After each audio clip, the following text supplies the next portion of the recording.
trouve ça tellement en fait de produire plus de SUV, donc il y en a énormément maintenant, et d'ensuite d'imposer donc une taxe de stationnement. Je trouve ça tellement des taxes, encore des taxes, les impôts, l'inflation, c'est abusé, on n'en peut plus.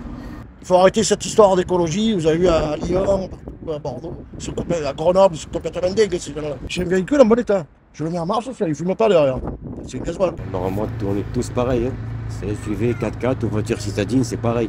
Normalement, il devra pas faire ça. Si vous êtes propriétaire d'un SUV à Marseille, le prix de votre stationnement en ville pourrait être multiplié par 3. C'est une proposition du groupe d'élus écologistes et pluriels qui sera présentée à la mairie au mois de février. Le groupe les trouve à la fois plus polluants et plus dangereux pour la circulation à cause de leur poids. Ces véhicules utilitaires de sport sont très présents dans les villes françaises. Ils représentent actuellement 46% des ventes de voitures neuves dans la région selon AAA Data. On voit que les SUV sont de plus en plus nombreux aujourd'hui dans les cœurs de ville notamment. Ils émettent plus de gaz à effet de serre qu'un véhicule léger, bien sûr, et beaucoup plus également de produits polluants.